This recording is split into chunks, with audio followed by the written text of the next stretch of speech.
5절의 말씀을 중심으로 해서 여러분들과 같이 묵상하면서 은혜를 받고자 합니다. 많은 사람들이 이미 봐서 알고 있겠지만은 알파고와 이세돌의 그 대국에 대해서 여러분들 많은 사람들이 관심을 갖고 있는 줄 알고 있습니다. 개인적으로는 바둑을 좋아하지는 않지만 또 바둑을 잘 두지도 못하고요. 그러나 또 이 바둑이라는 또한 통로를 통해서 우리가 배울 수 있는 좋은 말을 여러분에게 전해드리면서 오늘 말씀을 시작하려고 합니다. 프로 바둑 기사인 양재호 구단이 이런 말을 했습니다. 바둑을 처음 배울 때는 잡는 법을 먼저 배운다고 합니다. 그 다음에는 사는 법을 배웁니다. 그래서 내 돌은 살려야 되고 상대 돌을 잡아야 이득이고 그 반대는 손해를 보는 겁니다. 그런 걸 이제 깨달으면서 바둑 실력이 조금씩 그 살고 죽는 그런 기술들을 터득하면서 그 안에서 이제 성장을 한다고 합니다. 근데 이제 이분이 하는 말이 그러다 어느 순간에 벽이 있다는 걸 느끼는 때가 온다고 합니다. 그 벽에 어떤 깨달음을 주냐면 지금까지 자기가 알고 있었던 이 바둑의 상식을 완전히 뒤집는 그런 새로운 경지에 도달을 하게 된다는 것이죠. 돌을 잡아도 손해가 된다는 것을, 돌을 잡히고도 이득이라는 것을 번쩍 깨닫는 그런 단계에 도달을 한다고 합니다. 그래서 잘 버리는 사람이 곧 고수다, 이런 말을 했습니다. 잘 버리는 사람이 고수다. 버릴 줄 아는 지혜야말로 인간이 가진 최고의 능력이 아닌가라는 생각이 듭니다. 노자라는 분이 말하기를 지식을 얻고 싶으면 날마다 무언가를 배워라. 지혜를 얻고 싶다면 날마다 무언가를 버리라. 이런 말이 나옵니다. 버릴 줄 아는 고수. 여러분들은 다 고수가 되시길 바랍니다. 우리가 버려야 될 것은 무엇일까요? 요즘 20, 30대 젊은이들 안에서 신조어로 사용되는 용어들이 있다고 합니다. 소위 수저계급론이라는 용어가 등장해서 여러분들이 잘 알다시피 능력 있는, 재력 있는 부모의 자녀들이 누리는 것들을 보면서 이거는 너무나 불공평하고 불합리하다라고 하는 의식이 깔려있는 그런 차원에서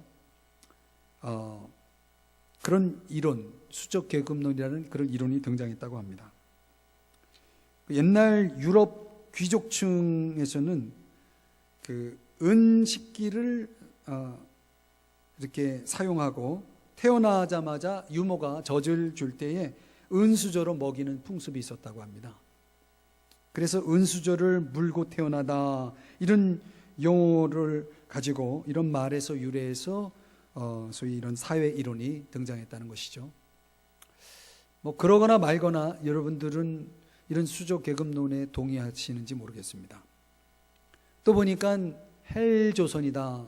요즘 취업이 얼마나 어려우면 이런 말을 사용하는지 모르겠는데 어쨌든 헬조선이라는 그런 용어도 등장하고, 또 N4 세대다.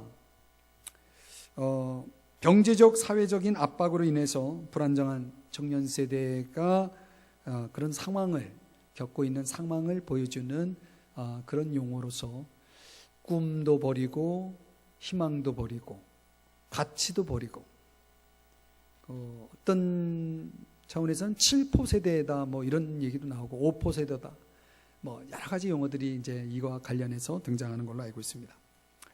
제가 이제 왜 이런 말씀을 드리냐면 요즘 이런 용어들이 우리 사회에 미치는 영향들을 가만히 생각해 보면 굉장히 우울하고 답답하고 왠지 살고 싶지 않고 이런 의식들이 우리 사회 속에 번져가고 있는 그런 모습을 제가 느끼기 때문에 여러분들과 이런 내용들을 나누는 겁니다.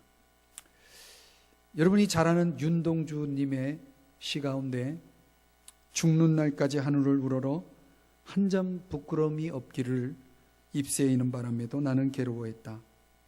별을 노래하는 마음으로 모든 죽어가는 것을 사랑해야지. 그리고 나한테 주어진 길을 걸어가야겠다. 오늘 밤에도 별이 바람에 스치운다. 윤동주님의 시죠. 그 시대만 해도 나라도 잃고 한글도 빼앗긴 얼마나 처참한 암울한 시대였는지 여러분 잘 아십니다. 그런 절망의 시간에도 이 젊은 청년 윤동주라는 청년은 희망을 노래했단 말이죠. 하늘을 보고 부딪히는 바람을 느끼면서 그는 별을 보면서도 이렇게 노래를 하고 있습니다. 한 조각 파편 같은 그런 사랑과 희망을 노래하는 이 윤동주님의 시를 보면서 이 시대의 젊은이들이 뭔가 배워야 할 부분이 있지 않나라는 생각을 해보게 됩니다. 우리의 삶 속에 이런 희망을 노래할 수 있는 젊은이들이 많이 생겨야 됩니다. 저는 오늘 이 자리에 참여한 여러분들이 그런 분들이 되시기를 주님의 이름으로 축복합니다. 모든 사회가, 우리 사회가 경제의 가치를 근거로 해서 인간의 존재 자체를 평가하는 그런 아주 슬픈 시대가 되어버렸습니다. 저는 이것을 정면으로 반대하고 싶습니다. 스스로 또는 다른 사람이 나를 어떤 존재라 보는가는 사실 정확하게 말하면 그것은 진리가 아닙니다. 그런 차원에서 오늘 성경 본문 1절의 말씀을 보십니다. 사도 바울이 고린도전서 4장 1절에서 뭐라고 얘기하냐면 사람이 마땅히 우리를 이렇게 여길지어다. 말하자면 바울이 자기 자신에 대한 명함을 이 이력서를 제시하는 겁니다. 우리를 이런 사람으로 여겨주십시오. 우리는 이런 사람입니다. 이제 바울이 가지고 있었던 이런 자기 이해가 어떤 깊은 의미를 가지고 있느냐라고 하는 부분들을 저는 오늘 이 시간 여러분들과 같이 함께 생각해 보는 그런 시간을 갖고 싶습니다. 여기서 우리는 우리가 마땅히 여겨야 할 우리 자신에 대한 이해를 배울 수가 있습니다. 마땅히 여겨야 할 자기 이해, 그것은 무엇일까요? 첫 번째는 우리가 그리스도의 일꾼이라는 것입니다. 우리는 그리스도의 일꾼입니다. 오늘 성경 1절의 말씀을 다시 보시면 바울은 자신을 그리스도의 일꾼이다라고 소개하고 있습니다. 바울과 함께 더불어 함께 동역하고 있었던 사람들을 다 포함해서 우리는 그리스도의 일꾼이다. 여기서 말하는 일꾼이라는 단어는 미테라고 하는 휘퍼, 접도사, 그리고 페르테스라고 하는 노를 젓다라는 그런 단어가 합성된 겁니다. 말하자면 배 밑에서 저 밑에서 노를 젓는 노예들을 가리키는 용어입니다. 로마 당시 군함이 만들어지면 그 군함이 움직임에 있어서 누가 그 역할을 했냐면 기계가 아니라 사람이었습니다. 사람은 노예였습니다. 그리고 노예가 수십 명이 2열로 쫙 2열 3열로 해가지고 이렇게 서서 승리 아니라 이렇게 위치를 해서 어떻게 합니까? 출발! 그러면 모든 노예들이 노를 젓고 만약에 우회전을 하겠다 그러면 오른쪽 그러면 오른쪽 노예가, 왼쪽 그러면 왼쪽 노예가 그 명령대로 선장이나 감독하는 사람의 명령에 따라서 그들은 그렇게 움직여야만 했습니다. 거기에 어디로 갑니까? 왜 갑니까? 지금 우리는 어디에 있습니까? 이런 질문을 할 수 있는 자격은 없습니다. 노예는 발은 쇠고랑에 차 있고 그리고 그들의 손에 노가 쥐어져서 그들은 그 명령에 의해서만 움직일 수밖에 없었다는 것입니다. 사랑하는 여러분, 배 밑창에 있는 사람들은 밖을 볼 수가 없었다는 걸 아셔야 됩니다. 배의 방향도 배의 위치도 목적지도 그들은 알 수 없었습니다. 근데 바울이 자기를 그런 노예로 비유하고 있습니다. 이거는 관계성을 강조한 단어입니다. 주인과 종의 관계. 종은 어떤 사람이냐? 주인의 명령에 따라 움직이는 사람을 가리킵니다. 바울은 자기 자신을 그리스도의 종이다, 이런 의미에서 그리스도의 일꾼으로 여겨달라고 그렇게 말하고 있습니다. 여러분의 주인은 누굽니까? 여러분은 그리스도를 주인으로 믿고 따르고 있습니까? 유진 피터슨이라는 분이 현실 하나님의 세계라는 책에서 다음과 같은 내용을 소개하고 있습니다. 우리 신앙생활을 하는 사람들을 보면 신앙 경험 중에 하나님이 함께 하셔서 경험하는 것보다는 하나님이 함께하지 않는 부재 상태에서 하나님을 경험하는 일들이 더 많다라는 소개를 하고 있습니다. 이게 뭔가 이상하지 않습니까? 하나님이 있는 경험이 아니라 하나님이 없는 경험을 하면서 하나님을 경험한다는 것이에요. 왜 그랬을까요? 왜 이런 설명을 하고 있을까요? 영적인 지각이 부족하기 때문입니다. 평소에 하나님이 함께하지만 그들이 누리는 것, 그들이 이룬 것 속에 계신 하나님을 사람들은 잘 보지 못한다는 거예요. 왜? 영적인 지각이 없어서. 반대로 하나님이 아무리 찾아봐도 하나님이 없을 것 같은 상황, 하나님이 없다라고 느끼는 그런 시간, 그런 상황 속에서 사람들은 오히려 하나님의 존재를 경험하고 신앙을 경험하는 그런 차원이 많다는 거예요. 크게 두 가지 차원에서 경험합니다. 하나는 하나님이 없는 용기, 하나님이 없는 지혜, 하나님이 없는 부귀영화가 얼마나 쓸모가 없는가, 얼마나 허무한가, 얼마나 무의미한가, 이런 것들을 경험한다는 거예요. 여러분, 하나님이 없는 성공은 진정한 성공이라 말할 수 없습니다. 그는 오히려 한심할 뿐입니다. 그걸 누가 경험했냐면 이스라엘 백성들입니다. 이스라엘 백성들이 고센 땅에서, 이집트에 있는 고센 땅에서 400년을 살았습니다. 그런데 그 400년 동안 그들은 말 그대로 외형적으로는 성공했습니다. 외형적으로는 아주 성공했습니다. 그런데 그 성공이 진정 성공일까요? 그들은 노예였다는 사실입니다. 노예가 성공하면 얼마나 성공합니까? 여러분, 그런 차원에서 하나님 없는 성공을 통해서 하나님이 없음을 경험하면서 그들은 그들의 존재를 볼 수가 있다는 것입니다. 두 번째는 전능하신 하나님 앞에 사람들이 많은 걸 요구합니다. 하나님을 자신의 요구에 응하는 존재로 믿는 사람들이 많습니다.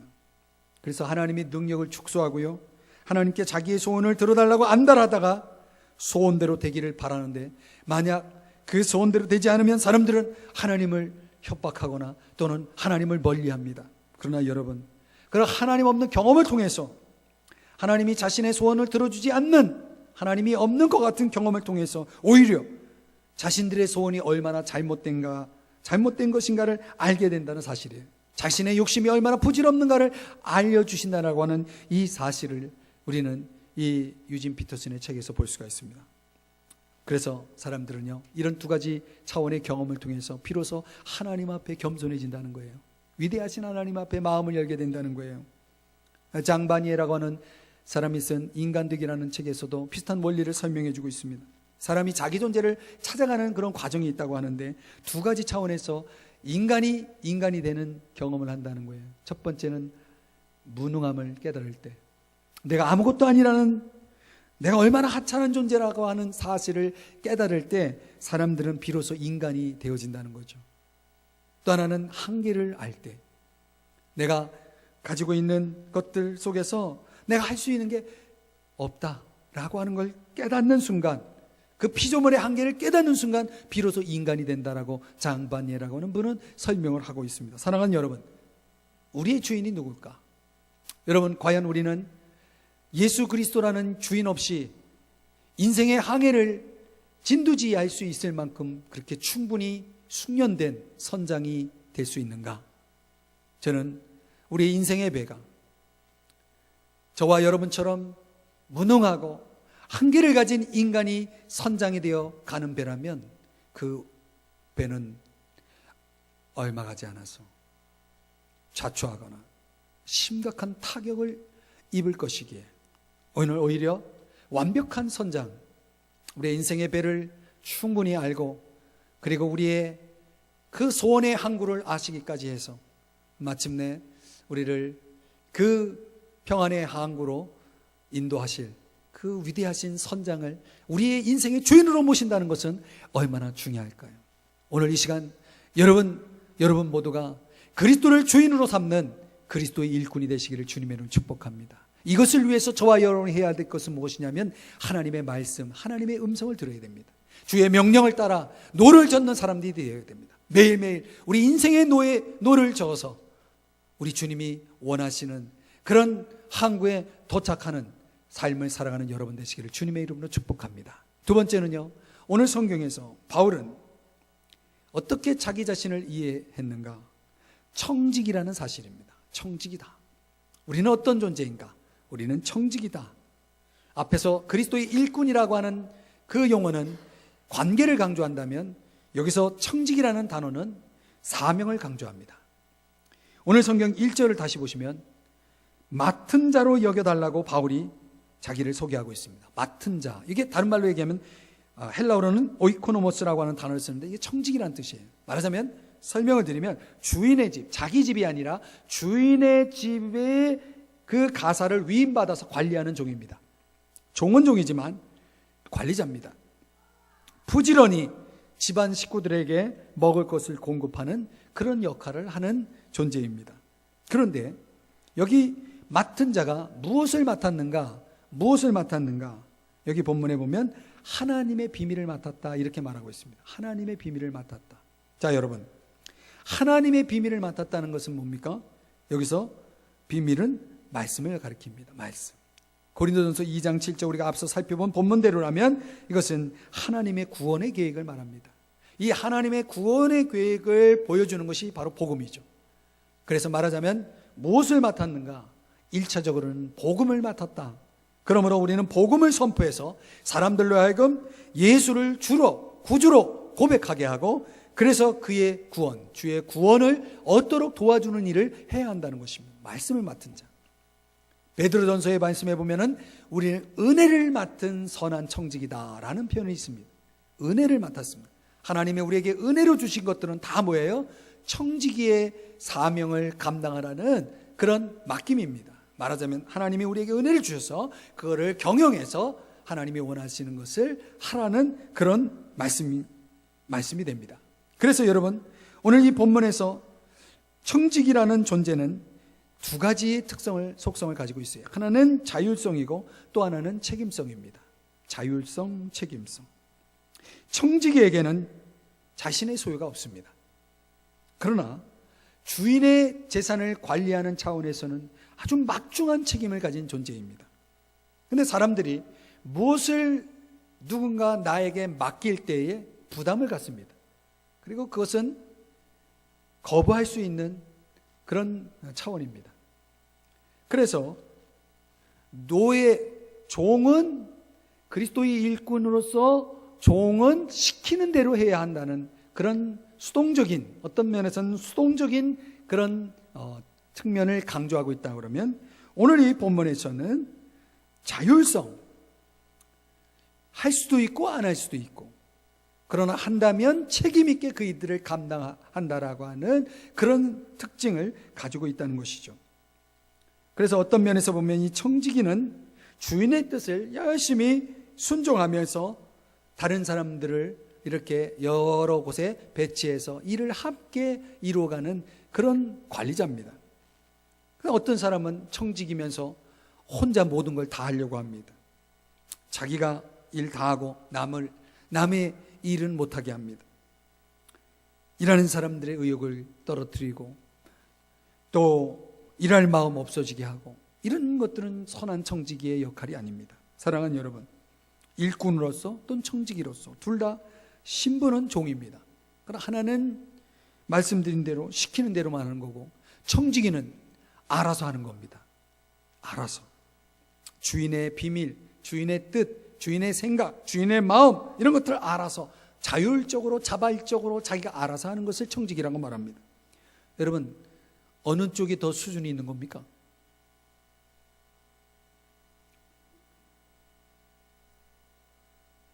어느 쪽이 더 수준이 있습니까? 창세기 24장을 보면요, 아브라함의 종의 이야기가 나옵니다. 아브라함의 종은요, 어떤 사람이냐면, 이 내용적으로 보면 이런 내용이 나옵니다. 아브라함이 아들 이삭을 위해서 며느리를 좀 구해와라 하고서 종을 보냅니다. 자기 아들의 아내를 구하는 문제고 며느리를 구하는 문제를 종에게 맡깁니다. 어디 가서 구해와라 그래 놓고 어떤 며느리감을 구해와라 이렇게 일일이 구체적으로 설명하지 않고 그냥 며느리를 구해와라 이렇게 명령을 합니다.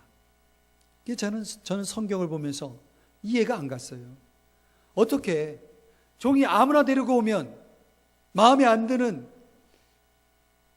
그런 며느리 데려오면 어떻게 됩니까? 다시 돌려보냅니까? 어떻게 이렇게 종에게 일을 시킬까 생각을 해봤습니다.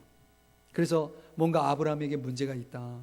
이건 아들에 대한 별로 관심이 없거나 뭐 이런 쪽으로 생각이 되다가 어느 날 제가 깨달았습니다. 이 종이 대단한 사람이구나. 주인이요, 이 종을 얼마나 믿었으면은 이런 일을, 이 어마어마한 일을 시키면서도 구체적으로 설명하지 않아도 주인의 마음에 쏙 드는 여자를 데리고 올 것이라는 확신을 가지고 이렇게 일을 시키고 있는 것을 보게 됩니다. 여러분, 이런 관계는 하루아침에 이루어지는 게 아닙니다. 오랜 세월을 지나서 서로 믿고 또 믿어서 되는 그런 관계가 아니겠습니까? 사랑하는 여러분, 우리 인생의 주인, 우리 인생의 선장이 누구냐? 이건 참 중요합니다. 그리고 그분과 어떤 관계를 갖고 있느냐가 굉장히 중요합니다. 믿음의 관계가 되어야 됩니다. 우리가 그분을 믿었기에 구원을 받았던 것처럼 반대로 그분이 우리를 믿어줄 수 있어야 됩니다. 우리를 믿어줄 때 그분은 우리에게 뭘 맡기는 겁니다. 아무에게나 맡기지 않습니다. 그래서 맡기는 것은 그건 그 사람을 믿는다는 것입니다. 우리 주님이 저와 여러분에게 뭔가를 맡겼다는 것은 우리를 믿어주신 겁니다. 2절을 보십니다. 그 믿어준 결과로 맡은 자들에게 구할 것은 충성이다 이렇게 말씀하고 있습니다. 충성이 뭡니까? 피스토스, 신실입니다. 믿음직스러움입니다. 그러니까 주인을 믿고 또 믿을 수 있어야, 그래야 이런 충성이 가능한 것입니다. 이런 충성이 맡은 자 청지기인 우리들에게 주어진 것입니다. 그럼 우리가 그런 충성, 그런 신실함을 어떻게 증명할 수 있을까요? 우리가 정말 맡은 자로서 그렇게 신실하게, 충성스럽게, 믿음직스럽게 살고 있는 것을 어떻게 알 수 있을까요? 세 가지 차원을 오늘 본문에서 보여줍니다. 3절을 보십니다. 너희에게나 다른 사람에게나 판단받는 것이 내게는 매우 작은 일이라.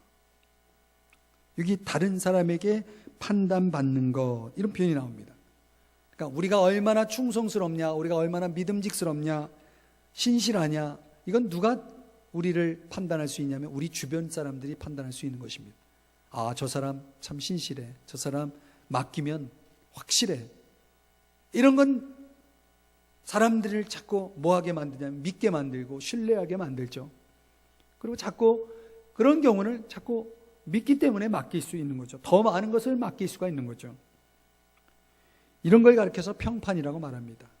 사람을 평가할 때 이 주변 사람들이 그 사람을 어떻게 이야기하느냐라고 하는 것을 가지고 평가할 때가 많이 있습니다.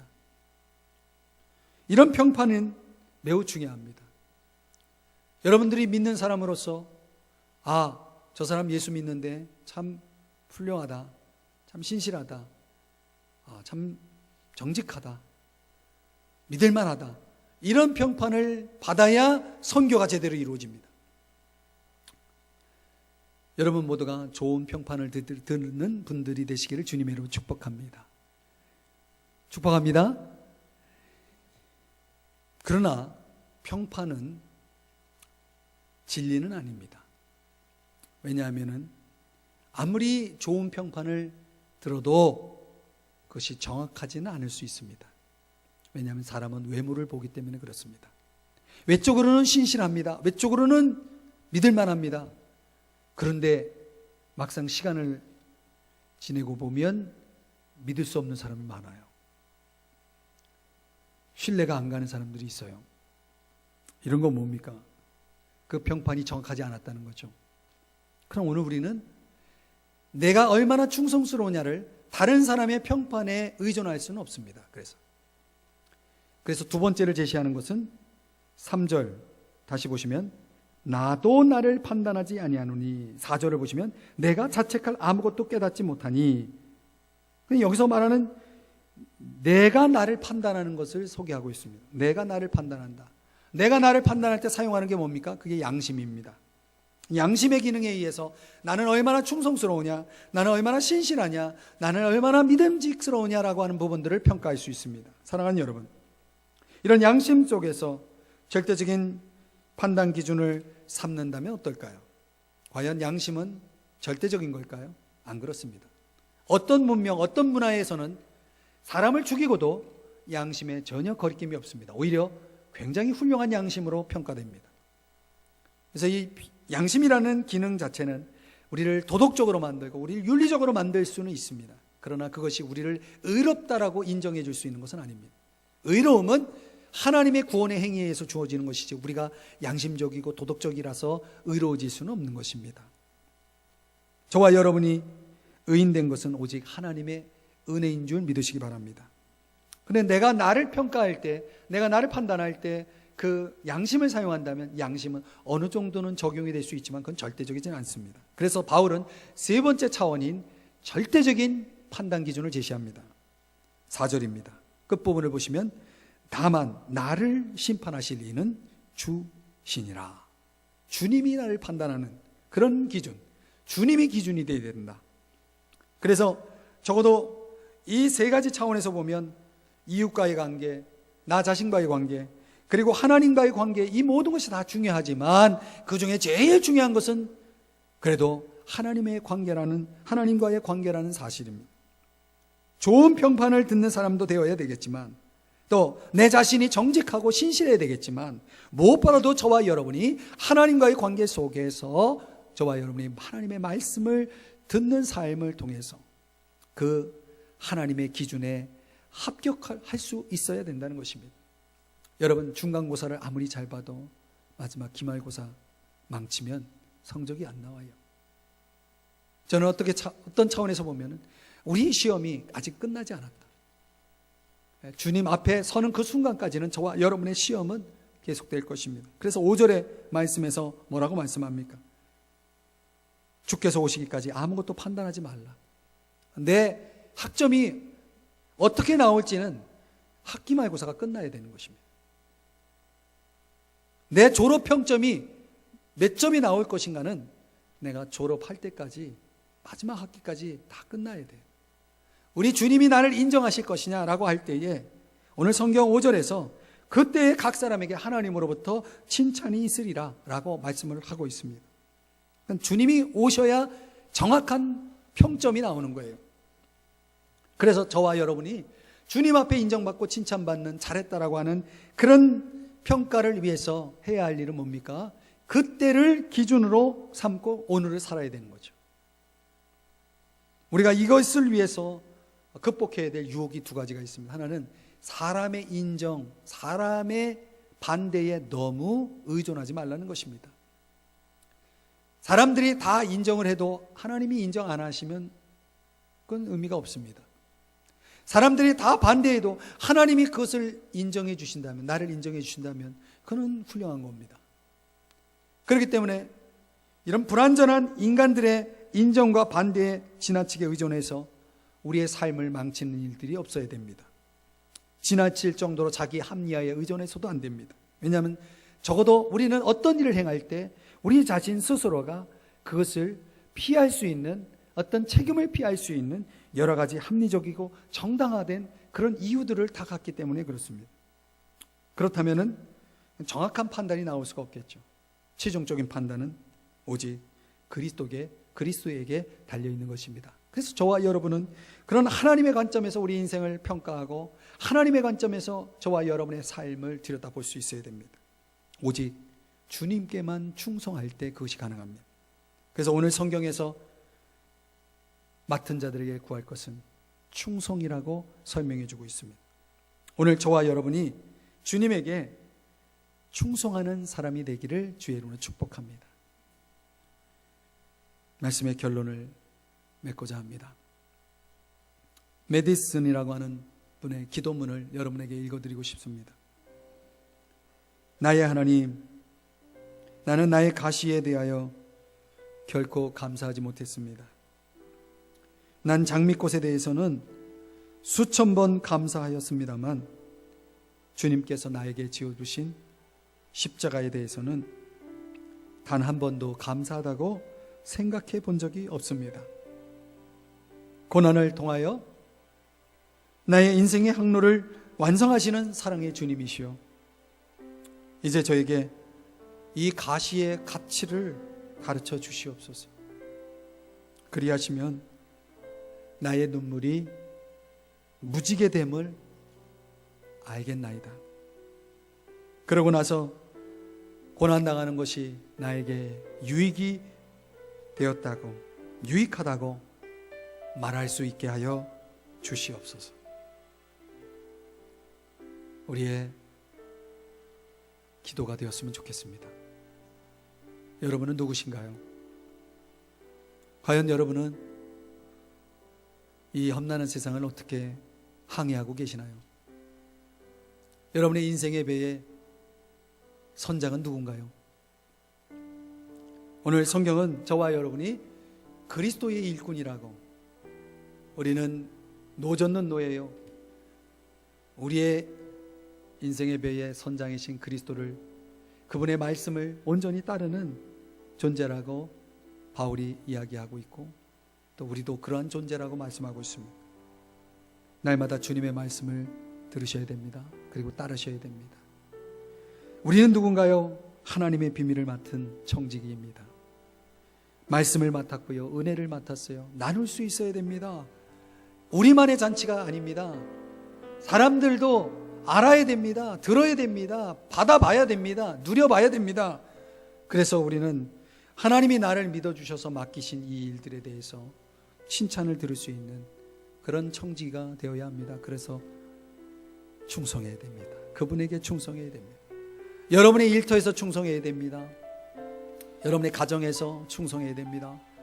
여러분 맡겨진 직분, 교회의 직분에서도 충성해야 됩니다. 그래서 마침내 그분이 인정하시고 잘했다고 칭찬받는 면류관의 주인공 되는 여러분이 되셔야 됩니다.